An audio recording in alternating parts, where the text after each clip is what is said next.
नमस्कार दोस्तों, स्वागत करते हैं आपका मूवी हावर में। इस और लेकर आए हैं 2021 में रिलीज हुई फिल्म रे का पार्ट थर्ड। मूवी के स्टार्टिंग में हमें दिखाया जाता है एक व्यक्ति जिनका नाम मुसाफिर अली है, वह रेलवे स्टेशन की ओर जा रहे हैं। वह कुछ गुनगुना रहे होते हैं, तभी उनके बगल से गुजर रही दो औरतें मुसाफिर अली की ओर देखने लगती हैं। फिर मुसाफिर अली दीवार पर लगी स्लिप में अपना सीट नंबर ढूंढने लगते हैं और तभी पीछे से दोनों औरतें आती हैं और उनसे पूछती हैं, आप मशहूर शायर मुसाफिर अली है ना? तो मुसाफिर अली अपना परिचय शायराना अंदाज में देते हुए कहते हैं, पूछते हैं वो कि गालिब कौन है, कोई बतलाए कि हम बतलाएं क्या? वो उनसे ऑटोग्राफ मांगती हैं। मुसाफिर अली उन्हें ऑटोग्राफ देते हैं और फिर ट्रेन में अपने कंपार्टमेंट में चले जाते हैं। कंपार्टमेंट के अंदर वो अपने अगले दिन के होने वाले मुशायरे की तैयारी करने लगते हैं। कुछ देर बाद उस कंपार्टमेंट के दूसरे पैसेंजर आते हैं। वे अपना परिचय देते हुए कहते हैं कि उनका नाम असलम बेग है। कुछ देर बाद असलम बेग मुसाफिर अली से कहते हैं, मुझे लगता है कि मैंने आपको कहीं देखा है।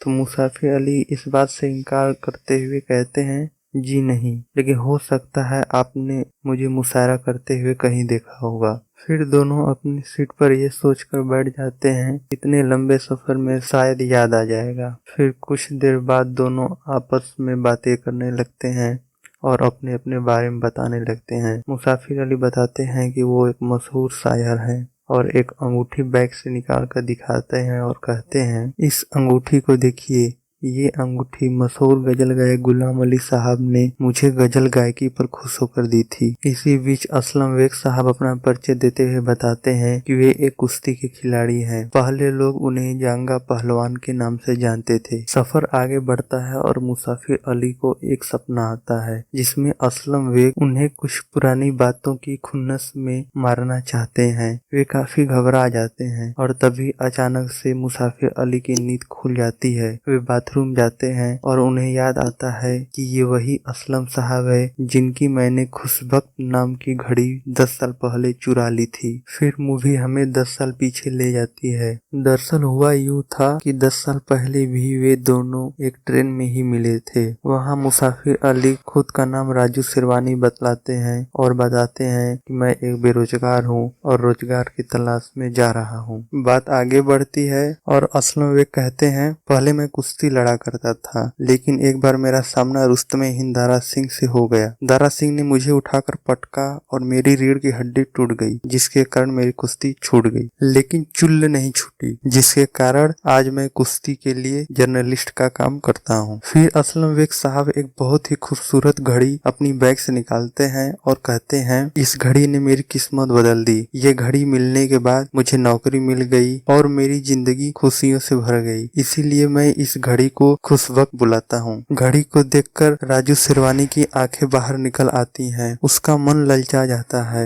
वह उस घड़ी को चुराने की सोचने लगता है। इसी बीच ट्रेन स्टेशन के आउटर पे रुक जाती है और असलम बेग साहब ट्रेन से नीचे उतरकर घूमने चले जाते हैं और राजू सिरवानी को घड़ी को चुराने का मौका मिल जाता है और वह घड़ी चुराकर स्टेशन से बाहर भागने लगता है, लेकिन स्टेशन से बाहर निकलते ही वह बेहोश होकर गिर जाता है। कुछ देर बाद उसकी आंख खुलती है तो वह खुद को एक हकीम यानी कि डॉक्टर के पास पाता है। राजू सिरवानी हकीम को सारी बातें बताता है। हकीम पूछते हैं, तुमने घड़ी देखी और चुरा ली, क्या तुम्हें खुदा का खौफ नहीं हुआ? हकीम फिर पूछते हैं, क्या यह चोरी तुमने पहली बार की या फिर इससे पहले भी की है? राजू सिरवानी कहता है, जी मैंने ये चोरी पहली बार की है। फिर हकीम उसे समझाते हैं कि देखो मियाँ, मासूक, मौलवी और हकीम, इन तीनों से कभी झूठ नहीं बोलना चाहिए। अब चलो सच सच बताओ। राजू सिरवानी कहता है, हकीम साहब मैं बचपन से चोरी करता आ रहा हूँ। पहले मैं सोचता था कि अब कल से चोरी नहीं करूँगा, लेकिन दूसरे दिन पता नहीं कैसे हाथ अपने आप कहीं पे भी चले जाते थे। ऐसा लगता था जैसे हमारे हाथों पर हमारा ही काबू नहीं है। फिर कभी ऐसा लगता था कि ये मेरा हुनर है, इसलिए ये मेरा हक है। फिर हकीम साहब कहते हैं, देखो इस बीमारी का नाम किले पटुमानी बीमारियां हैं और इसका इलाज यह है कि एक बीमारी को भगाने के लिए दूसरी बीमारी लानी पड़ती है, यानी तुम्हें मुशायरा और शायरी करनी होगी। और तभी से राजू शेरवानी मुसाफिर अली बन जाता है।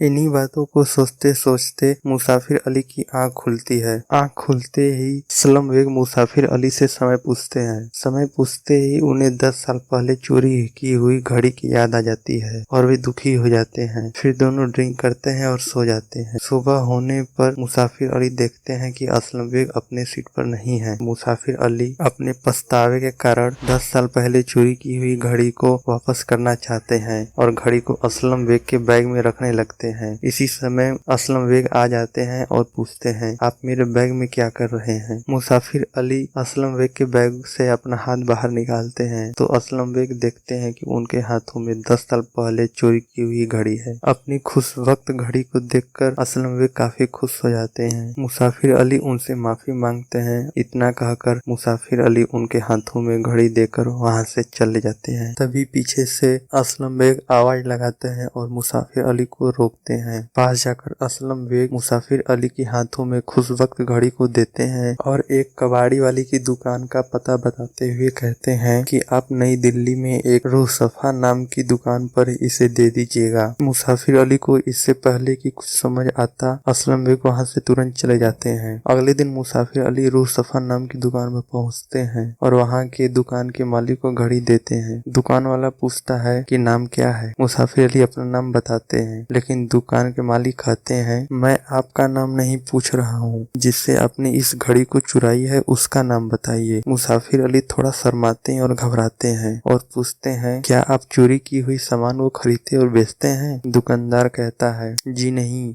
ये चोर बाजार नहीं है। लोग यहाँ अपनी मर्जी से चोरी किए हुए सामान को देने आते हैं और अपने मन और रूह को साफ करते हैं। अब आप भी बताएं, ये घड़ी किससे चुराई है? तभी आपका रूह साफ होगा। मुसाफिर अली कहते हैं कि वे मशहूर कुश्ती के खिलाड़ी जिन्हें लोग जंगा पहलवान के नाम से जानते हैं, उन्हीं से ये घड़ी चुराए थे। दुकानदार यह सुनते ही आश्चर्यचकित हो जाता है और कहता है, अरे वो तो हमारे रेगुलर कस्टमर हैं, अभी कल ही गुलाम अली साहब की अंगूठी देकर गए हैं। मुसाफिर अली उस अंगूठी को देखकर हंसने लगते हैं और उन्हें सारी बातें समझ आ जाती हैं। उन्हें समझ आ जाता है कि असलम बेग भी एक चोर ही थे और इसीलिए उन्होंने उस घड़ी को अपने पास नहीं रखा। इसके बाद मुसाफिर अली अपने रूह को साफ करने के लिए बचपन से अब तक चुराए हुए सारे सामान को रूह सफा में दे आते हैं और अपने रूह को सफा करके काफी हल्का महसूस करते हैं। दोस्तों, आपको हमारा ये एक्सप्लेनेशन कैसा लगा हमें कमेंट सेक्शन में जरूर बताइए और वीडियो अच्छा लगा हो तो लाइक